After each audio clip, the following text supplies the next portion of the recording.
En el pequeño y olvidado pueblo de Almadena, el tiempo no solo parecía moverse más lento, sino que se había estancado en un charco de nostalgia y óxido. El aire mismo olía a quietud, una mezcla del musgo húmedo que crecía en las juntas de las piedras y el fantasma metálico de la gran fábrica textil, el Hilo Dorado. Sus calles empedradas, pulidas por generaciones de pasos apresurados, ahora solo susurraban el eco de esa prosperidad perdida.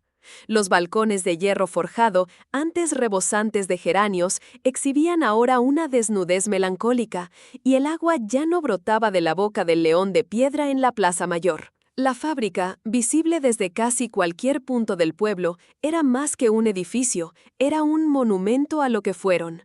Un esqueleto colosal de ladrillo ennegrecido y ventanas rotas que parecían cuencas vacías mirando al cielo. Los más viejos aún juraban que en las noches de viento se podía oír el ritmo espectral de los telares, un latido fantasma del corazón que una vez impulsó la vida de Almadena. Pero la única música real era el gemido del viento al colarse por sus pasillos vacíos y el ocasional estruendo de una teja desprendiéndose del techo. El silencio que se había instalado tras su cierre no era pacífico, sino pesado, cargado con el peso de los futuros cancelados y los oficios olvidados. En medio de esa quietud suspendida, vivía Elara, una joven de 20 años cuyos sueños eran un tapiz vibrante y caótico en un mundo que solo ofrecía lienzos grises. Su figura delgada y sus movimientos enérgicos parecían una contradicción andante en las lánguidas calles de Almadena. Trabajaba en la biblioteca municipal, un edificio solemne con olor a vainilla y polvo,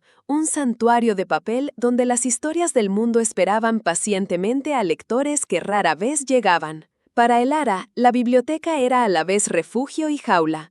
Amaba el tacto de los lomos de cuero, la promesa contenida en cada página, pero sentía que su propia vida se estaba convirtiendo en uno de esos volúmenes olvidados en el estante más alto, acumulando el polvo del tiempo no vivido. Su rutina era un ritual inmutable. Cada mañana, al pasar por la plaza, saludaba con un gesto a la señora Carmen, cuya panadería olía cada vez menos a pan recién hecho y más a la humedad de las paredes. Luego, abría las pesadas puertas de roble de la biblioteca y el silencio la envolvía como una manta. «Buenos días, don Mateo», decía, su voz resonando en la vasta sala de lectura. Don Mateo, el bibliotecario jefe, un hombre cuya espalda se había encorvado por el peso de los años y los libros, levantaba la vista por encima de sus gafas de media luna. «Buenos días, Elara. Parece que va a llover». Otro día tranquilo. Otro día tranquilo era el eufemismo de Almadena para otro día sin que pase nada. Y a Elara, esa tranquilidad empezaba a asfixiarla. Veía a sus amigos, uno por uno, hacer las maletas. Recordaba la noche de despedida de Marcos, su mejor amigo, hacía 2 años. Habían estado sentados en el borde de la fuente seca, compartiendo una botella de vino barato. «No puedes quedarte aquí para siempre, Elara», le había dicho él, sus palabras flotando en el aire fresco de la noche. «Esto es un museo. Precioso, sí, pero un museo. La vida está ahí fuera. Alguien tiene que cuidar del museo», había respondido ella, aunque ni ella misma se creía del todo sus palabras. Ahora, las postales de Marcos desde la ciudad, llenas de rascacielos y luces de neón, eran como pequeñas dagas de colores que se clavaban en su corazón. La dejaban con la sensación punzante de ser un ancla, pesada e inútil, en el fondo de un puerto abandonado mientras todos los demás barcos habían zarpado hacia el horizonte. Una tarde de octubre, la lluvia que don Mateo había pronosticado llegó con una furia contenida. Golpeaba los altos ventanales de la biblioteca, creando un telón de fondo rítmico y melancólico para el silencio interior. Elara estaba inmersa en una de sus tareas más monótonas: reorganizar la sección de ciencias y tecnología, un rincón particularmente deprimente de la biblioteca. Los libros aquí eran reliquias de un optimismo pasado. Manuales de reparación de radios de válvulas, enciclopedias de la era espacial con cohetes que parecían juguetes, tratados de química con la tabla periódica incompleta. Mientras deslizaba sus dedos por los lomos polvorientos, su mano se detuvo. Había algo anómalo, un objeto que rompía la uniformidad decadente del estante. Era un libro de tamaño mediano con una portada de un blanco clínico, casi quirúrgico. No tenía ilustraciones ni florituras, solo un título impreso en una tipografía negra, austera y moderna. La lógica de la creación, Introducción a Python. El Lara frunció el ceño. No recordaba haberlo catalogado. Debía ser una donación reciente, olvidada en un carrito. La palabra creación en el título la intrigó. En Almadena, esa palabra se sentía como un arcaísmo, un concepto de otra época. Por pura curiosidad, lo sacó del estante. El papel de la cubierta era liso y frío, en marcado contraste con el cuero reseco y el cartón gastado de sus vecinos. Lo abrió sobre el pesado mostrador de madera. El olor no era el de la vainilla y el tiempo, sino un aroma químico y neutro, el olor de lo nuevo. Las páginas no contenían prosa fluida ni versos evocadores. Estaban llenas de un lenguaje que parecía arcano, una especie de conjuro moderno escrito en un idioma que apenas reconocía. Print, hello, world. If, temperature, greater than 30, print, it's a hot day. Else, print, it's not a hot day. For, I, in range, 5, print. No entendía absolutamente nada. Era como mirar una partitura sin saber música o una fórmula matemática sin conocer el álgebra. Sin embargo, no sintió rechazo. Al contrario, una extraña fascinación comenzó a bullir en su interior. Los libros que ella amaba contaban historias sobre mundos, describían acciones, emociones, paisajes, pero esto era diferente. Había una promesa implícita en esas líneas, la promesa de que esas palabras, ordenadas de la manera correcta, no solo describirían el mundo, sino que podían actuar sobre él. Podían hacer cosas, calcular, decidir, repetir. Había una elegancia subyacente en su estructura, una lógica desnuda y poderosa. Era como si hubiera encontrado el esqueleto del lenguaje mismo, los huesos sobre los que se construía el pensamiento. No era la belleza de un poeta, sino la belleza de un motor perfectamente ensamblado, donde cada pieza tenía un propósito exacto e ineludible. Una chispa, pequeña pero intensa, se encendió en la quietud de su mente. Una idea tan extraña y ajena a su realidad que casi la hizo reír. ¿Y si el lenguaje no solo servía para contar historias del pasado, sino para escribirlas del futuro? Cerró el libro con cuidado, el sonido seco resonando en la sala vacía. La lluvia seguía cayendo, pero para el Lara algo en la atmósfera había cambiado irrevocablemente. Sostuvo el libro contra su pecho, sintiendo su peso sólido y real. Por primera vez en mucho tiempo, no sentía el peso del ancla, sino la posibilidad de una vela. El Lara tomó una decisión. Con sus escasos ahorros, compró un ordenador portátil de segunda mano en una tienda de empeños de la ciudad vecina. La máquina era pesada, con el plástico gastado y un ventilador que zumbaba como un insecto atrapado, pero para ella era un portal. Sus primeras semanas fueron un calvario de sintaxis y lógica abstracta. La frustración era un visitante constante, un fantasma que se sentaba a su lado en las largas y silenciosas noches de la biblioteca. Un punto y coma mal puesto, una sangría incorrecta, y todo su esfuerzo se desmoronaba en un frustrante mensaje de error, críptico y rojo, que parecía burlarse de ella desde la pantalla. Noches enteras las pasó mirando fijamente el monitor, con los ojos ardiendo, sintiendo que su cerebro era un nudo imposible de desatar. El síndrome del impostor le susurraba al oído con una voz insidiosa y familiar, la misma que le decía que nunca saldría de Almadena. Esto es para genios de las grandes ciudades, para matemáticos con gafas que crecieron con ordenadores, le decía la voz, no para una bibliotecaria de Almadena que apenas sabe cambiar el tóner de la impresora. ¿Quién te crees que eres? Veía tutoriales en Internet, impartidos por jóvenes programadores en oficinas luminosas y modernas, y la distancia entre su mundo y el de ellos parecía un abismo insalvable. Don Mateo, el anciano bibliotecario jefe, un hombre cuya sabiduría residía en el pergamino y la tinta, la observaba con una mezcla de escepticismo y cariño paternal. Se acercaba a su escritorio con su paso lento y deliberado, el olor a papel viejo y lavanda aferrado a su chaqueta de lana. «Niña», le decía, ajustándose las gafas sobre la nariz, «¿por qué te torturas con esa caja de luces? El mundo ya es bastante complicado sin necesidad de inventar problemas nuevos con máquinas». Le ofrecía una taza de tila. «Un buen libro te da respuestas. Esa cosa solo parece darte dolores de cabeza». Elara sonreía, agradecida por su preocupación. «No estoy buscando problemas, don Mateo. Estoy buscando un lenguaje nuevo», respondía ella, aunque ni siquiera estaba segura de lo que eso significaba. Es como aprender latín, pero en vez de leer a los clásicos, haces que las cosas se muevan. Pero Elara persistió. La terquedad era un rasgo de familia, una herencia de sus abuelos tejedores que podían pasar días desenredando un solo hilo rebelde. Para ella, cada error no era un fracaso, sino un acertijo. Cada syntax error era un desafío a su atención al detalle. Cada indentation error era una lección sobre estructura y orden. Y cada solución, por pequeña que fuera, era una victoria que sabía a gloria. Descubrió foros en línea, comunidades de extraños unidos por el mismo lenguaje arcano, donde una pregunta lanzada a la medianoche desde un pueblo olvidado de España podía ser respondida por un estudiante en Seúl o un ingeniero jubilado en Ohio. No estaba tan sola como creía. Su primer programa exitoso fue insultantemente simple, apenas 3 líneas de código. Una pequeña aplicación que le preguntaba su nombre y respondía: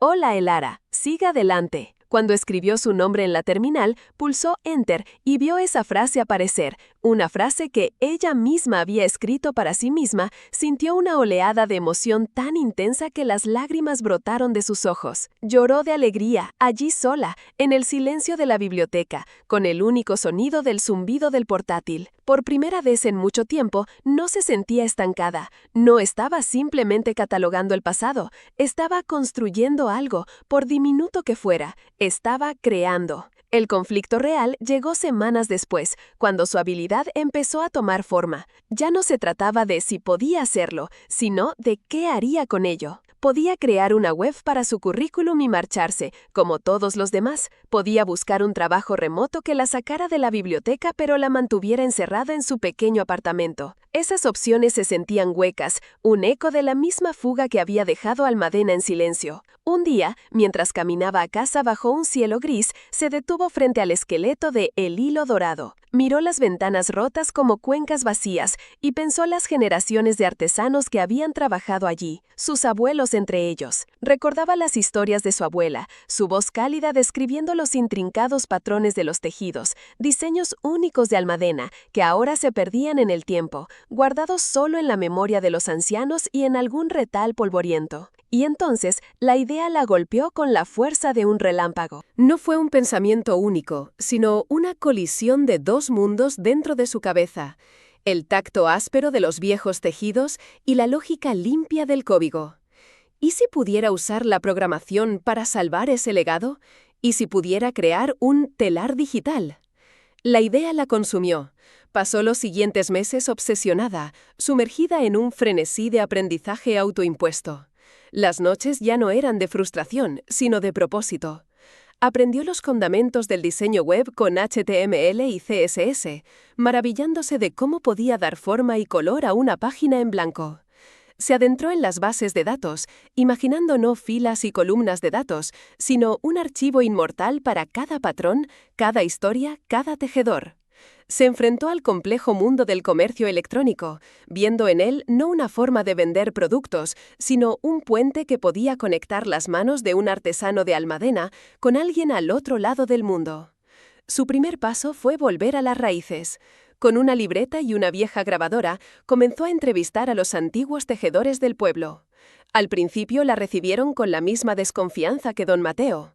¿Digitalizar?, le preguntó Isabel, una anciana de manos nudosas y ojos increíblemente lúcidos, mientras le mostraba un trozo de tapiz con un patrón llamado Lágrimas de la Sierra. «Hija, esto no es un número, es el tiempo que pasé en el telar, es el hilo que mi madre me enseñó a teñir con cáscara de cebolla. ¿Cómo vas a meter eso en tu caja de luces?» Elara no intentó explicarle la tecnología. En su lugar, le preguntó por la historia del patrón. Escuchó durante horas mientras Isabel le contaba que el diseño representaba las cascadas del deshielo y que cada nudo era una oración por un buen año de cosecha. Elara fotografió el retal con un cuidado reverencial, no como un objeto, sino como una reliquia. Con cada entrevista, con cada fotografía, no solo recopilaba datos, estaba recogiendo el alma de Almadena. Con ese tesoro de historias e imágenes, volvió a su portátil. El código que escribía ahora tenía un propósito. Cada función que definía, cada bucle que creaba, no solo ejecutaba una tarea, estaba tejiendo el pasado de su pueblo con su futuro. Estaba creando un archivo digital de los patrones de El Hilo Dorado y junto a él una tienda online donde los pocos artesanos que quedaban, como Isabel, podrían vender nuevos productos inspirados en esos diseños históricos. Bufandas, cojines, tapices. No era una réplica, sino un renacimiento. El diseño de la web fue un acto de amor. Usó los colores de Almadena, el ocre de la tierra, el verde plateado de los olivos, el azul profundo del cielo al atardecer. Cada patrón tenía su propia página, con fotografías de alta calidad, la historia contada por su creador y un diagrama interactivo que mostraba la complejidad de su tejido. Llamó a su proyecto El Hilo Digital de Almadena. Cuando tuvo un prototipo funcional, una versión que vivía solo en su portátil pero que se sentía tan real como el ladrillo de la fábrica, el miedo y la euforia lucharon en su interior. Pasó una noche entera haciendo clic en cada enlace, probando cada función, leyendo cada historia. Ahora venía la parte más difícil, convencer a los demás. Convocó una reunión en el salón de actos del ayuntamiento, un lugar que olía a polvo y a decisiones olvidadas. La sala se llenó lentamente de rostros escépticos. Eran los trabajadores despedidos, los comerciantes que luchaban por sobrevivir, gente que había aprendido a desconfiar de las promesas. Eran sus vecinos, sus amigos, su historia. Y ella, la chica silenciosa de la biblioteca, iba a pedirles que creyeran en la magia de una caja de luces. Cuando tuvo un prototipo funcional, convocó una reunión en el viejo salón de plenos del ayuntamiento. El aire olía a madera antigua y a desesperanza acumulada. La sala, con sus sillas de respaldo alto y su escudo municipal descolorido, se fue llenando de rostros que Elara conocía de toda la vida. Eran los trabajadores de la fábrica, con los hombros caídos y las manos, antes hábiles y rápidas, ahora quietas sobre las rodillas. Eran los comerciantes de la calle Mayor, cuyas tiendas languidecían. Eran los jóvenes que aún no se habían marchado, pero cuyos ojos reflejaban el mismo anhelo de huida que ella había sentido. La atmósfera estaba cargada de un escepticismo tan denso que casi podía tocarse. Javier, un antiguo capataz de la fábrica, un hombre corpulento, de voz grave y orgullo herido, se cruzó de brazos en la primera fila. Su mirada era una mezcla de lástima y desafío. Fue él quien rompió el tenso silencio mientras Elara, con las manos temblorosas, conectaba su portátil al viejo proyector del ayuntamiento que zumbaba como un insecto moribundo. ¿Una página de internet?, se burló, y su voz resonó en el salón. No era una pregunta, era una sentencia. ¿Crees que eso nos va a dar de comer, Elara? ¿Unos dibujitos en una pantalla? Mis abuelos y los tuyos se dejaron la vista y la espalda en esos telares. Eso era trabajo de verdad. Esto es un juego. Varias cabezas asintieron en la sala. El murmullo de aprobación fue como una bofetada para Elara. Sintió cómo el síndrome del impostor, ese viejo enemigo, volvía a susurrarle al oído. ¿Quién te crees que eres? ¿Una salvadora? Eres solo la chica de la biblioteca. Por un instante quiso recoger sus cosas y huir. Pero entonces su mirada se cruzó con la de don Mateo, de pie en un rincón, quien le dedicó un casi imperceptible gesto de ánimo. Respiró hondo, se aferró al ratón como si fuera un ancla y se giró hacia la audiencia. No es un juego, Javier, es una herramienta, dijo, y se sorprendió de la firmeza de su propia voz. Y tienes razón, Javier, no nos dará de comer de la noche a la mañana, nada lo hará, pero puede darnos una oportunidad. Con un clic, la pared tras ella cobró vida. La pantalla del proyector, antes blanca, se llenó con una imagen de altísima resolución de uno de los patrones más famosos de El Hilo Dorado, el sol de Almadena. Los colores, que en los retales viejos estaban apagados por el tiempo, brillaban con una intensidad renovada. Se hizo un silencio expectante. Esto no es solo una página web, continuó Elara, moviendo el cursor con más seguridad. Es nuestro museo. Hizo clic en el patrón y apareció una ventana emergente con una foto en blanco y negro de una mujer sonriente en un telar. Este es el Sol de Almadena. Lo diseñó Isabela Rivas en 1958, la abuela de Ana, dijo, señalando a una mujer en la tercera fila que se llevó una mano a la boca con los ojos llenos de lágrimas. Y aquí, continúa Lara, navegando a otra sección, está nuestro catálogo. La pantalla mostró una galería de productos modernos, una bufanda de lana merina, un juego de cojines de lino, un tapiz de pared. Todos incorporaban fragmentos o reinterpretaciones de los diseños históricos. Estos son productos que podemos hacer ahora, los pocos artesanos que quedamos. Productos que el mundo puede ver y comprar. ¿Y quién va a comprar eso?, espetó Javier, aunque su voz había perdido algo de su filo. El mundo ni siquiera sabe que Almadena existe. Exacto, respondió Lara con una media sonrisa. Por eso, esto es también nuestro escaparate al mundo. La fábrica cerró, sí, sus máquinas se oxidaron, pero nuestro talento, nuestra historia, nuestros diseños únicos, eso no ha desaparecido. Está aquí, en nuestras manos y en nuestros recuerdos. Su voz se llenó de una pasión que contagió el aire. El código, estas líneas extrañas que he aprendido a escribir, es solo la herramienta. Es el nuevo hilo, un hilo invisible que puede volver a unirnos y conectarnos con gente que nunca pisará estas calles, pero que puede valorar lo que hacemos. Para demostrarlo, con el corazón latiéndole en la garganta, hizo clic en un botón que había programado la noche anterior. Decía simular primera venta. En la pantalla apareció una animación, una orden de compra detallada para una bufanda con el patrón Río Serpenteante. El nombre del cliente, la dirección de envío en una ciudad lejana de Japón, el precio y un mensaje. Gracias, su pieza de historia está en camino. Un silencio sobrecogedor, profundo y absoluto llenó la sala. Ya no era el silencio de la desesperanza, sino el de la revelación. La idea, antes abstracta y ridícula, se había vuelto tangible. En esa pantalla no había solo una venta simulada, había una posibilidad. Fue entonces cuando don Mateo, que había permanecido inmóvil, se adelantó con sus pasos lentos y mesurados. Se detuvo junto a Lara y se dirigió a la sala. «Yo no entiendo de Pythons ni de nubes digitales», comenzó con su voz grave y cálida que todos en el pueblo respetaban. «Mi mundo son los libros de papel y el olor a tinta, pero entiendo de historias y entiendo de legados. Durante 50 años he visto cómo las historias de nuestro pueblo se guardaban en estos libros», dijo, haciendo un gesto hacia la biblioteca al otro lado de la plaza. Pero las historias más vivas, las de los hilos y los colores, se estaban desvaneciendo, se estaban convirtiendo en polvo, como los recuerdos. Miró directamente a Javier. Tú y yo vimos cerrar esa fábrica, sentimos cómo se nos arrancaba el corazón.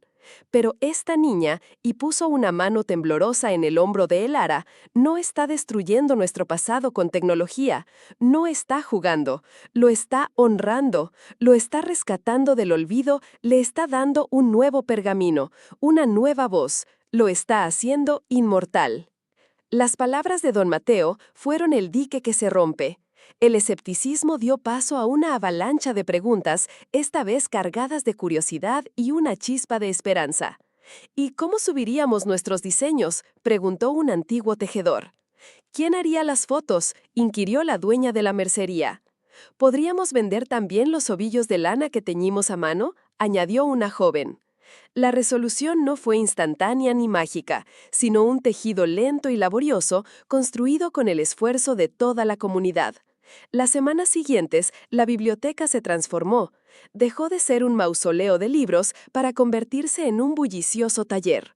Lara organizó sesiones de formación. Al principio fue un caos entrañable. Manos acostumbradas a la tensión del hilo luchaban con la sensibilidad del ratón. Ojos expertos en distinguir matices de color se esforzaban por leer las pequeñas letras en la pantalla. Hubo momentos de frustración, como cuando Carmen, la tejedora más anciana y respetada del pueblo, se levantó y declaró: «Esto es para el diablo, mis manos ya no obedecen para estas brujerías». Pero su nieta, de 16 años, Lucía, que hasta entonces solo pensaba en irse a la ciudad, se sentó a su lado. «Abuela, déjame a mí el ratón. Tú solo dime qué patrón quieres que elija. Cuéntame su historia». Y así se forjó un puente inesperado entre la sabiduría ancestral y la fluidez digital. Los mayores enseñaban los secretos de los patrones a los jóvenes y los jóvenes se convertían en los administradores de la tienda online, traduciendo el lenguaje de los telares al lenguaje del comercio electrónico. La primera venta real llegó una mañana de martes. Fue un pedido de una pequeña manta para bebé con el patrón nido de golondrina, enviada a una dirección en Canadá. Elara recibió la notificación en su correo y un grito de pura alegría escapó de sus labios, resonando entre las estanterías silenciosas. Corrió a la plaza del pueblo con el móvil en la mano como si fuera un trofeo. La noticia se extendió como la pólvora. Don Mateo, con una solemnidad traviesa, hizo sonar la vieja campana del ayuntamiento, la que solo se usaba para las fiestas mayores. La venta apenas cubría los costes de la lana y el envío, pero su valor era incalculable. Esa tarde, todo el pueblo se reunió en la plaza, no con la solemnidad de una reunión, sino con la alegría de una verbena improvisada. Habían vendido un trozo de Almadena al mundo. Habían demostrado que no estaban acabados. Un año después, Almadena seguía siendo un pueblo tranquilo, pero el silencio había cambiado de color. Ya no era el silencio gris de la melancolía, sino el silencio productivo de la concentración y la paz. El zumbido de algunos telares manuales había vuelto a oírse en un par de casas. La pequeña oficina de correos tenía más trabajo que nunca. El hilo digital no los había hecho ricos, pero les había devuelto algo mucho más valioso: la dignidad, un propósito compartido y la sensación de ser dueños de su propio destino. La biblioteca se convirtió en el epicentro de esta tranquila revolución. Elara, ahora una desarrolladora segura de sí misma y la heroína local, había montado un pequeño club de programación. Una tarde, mientras observaba a un grupo de niños de 10 años apiñados alrededor de un ordenador, sus risas llenando el espacio antes solemne, sintió una profunda oleada de satisfacción. Estaban usando una versión simplificada de Python para hacer que un personaje de dibujos animados, una pequeña lanzadera de telar, tejiera un patrón de colores en la pantalla. «Elara, ¿cómo le digo que use el hilo azul ahora?», preguntó un niño con los ojos muy abiertos por la maravilla. Mientras le señalaba la línea de código correcta, lanzadera color blue, Elara comprendió el verdadero mensaje de su viaje. La frustración, las noches en vela, los mensajes de error, todo había merecido la pena. La programación no se trataba de máquinas, ni de lógica fría, ni de if-else. Se trataba de personas. Se trataba de darle a un niño la herramienta para colorear su mundo. Se trataba de darle a una abuela una forma de que su legado sobreviviera. Era un lenguaje universal para resolver problemas, para crear belleza y para construir puentes donde antes solo había muros y ruinas. Era la prueba viviente de que, incluso desde el lugar más olvidado del mapa, una sola persona, con una idea, un libro polvoriento y la tenacidad para aprender, podía tejer un nuevo y vibrante comienzo para todos.